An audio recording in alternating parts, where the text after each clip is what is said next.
In front of me I have the LG V20. This is probably one of the easiest phones I've repaired all year. All you need is a broken phone and a simple screwdriver. Let's get started.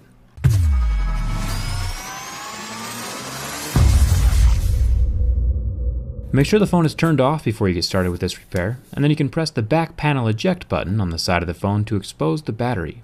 Remove the battery and set it next to that back panel. Then you are ready to remove the 21 screws that surround the edge of the device. It's always good practice to keep these screws organized. I always set them on a separate piece of paper in the same general shape and location that they were removed from the phone. Put the screws back in the same hole they came from. I will link all the tools and replacement parts for the LG V20 down in the video description of this video. After the screws are removed, the top and bottom sections of the phone will pop off. These are made of pure plastic and are held very firmly in place by a few clasps, so you do have to get semi-aggressive with them. After those are removed, the rear back plastic can come off. This exposes the loudspeaker, the fingerprint scanner, the rear sensors, and the flash. This is where we would replace the camera lens as well, which is something I need to do someday soon, so watch out for that video. Looking at the motherboard, I'll unclip the little Lego-like screen ribbon cable at the bottom, and then adjust the front-facing camera so I can lift out the motherboard without that catching. Then I can pull the board from the frame of the screen. This is what your replacement screen will look like. You'll have to move over the little tiny components like the little circular vibration motor,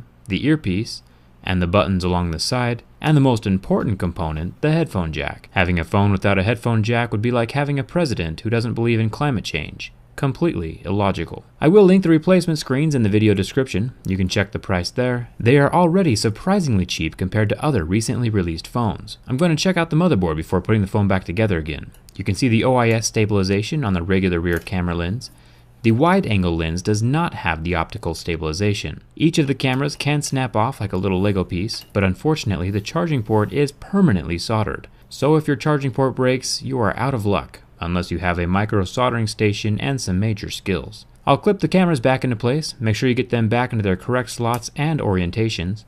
The motherboard will sit perfectly on the frame of your new screen, and you can clip the screen ribbon cable back into place there at the bottom. Then I'll set the back plastic piece down on top of the main board with each of the two little end caps and all 21 screws. There are an incredible amount of screws, but at least the phone has a solid build quality.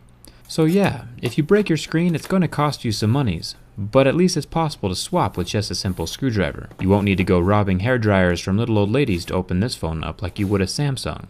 Those are much more difficult to repair. Hit that thumbs up button if you like easily repaired cell phones, and hit the subscribe button if I helped you out at all today, or if you just found this video interesting. It does help me out, and follow me on Twitter and Instagram for behind the scenes stuff and up-to-date information on new releases and recalls. Those seem to be happening way more than they should in 2016. Thanks a ton for watching. I'll see you around.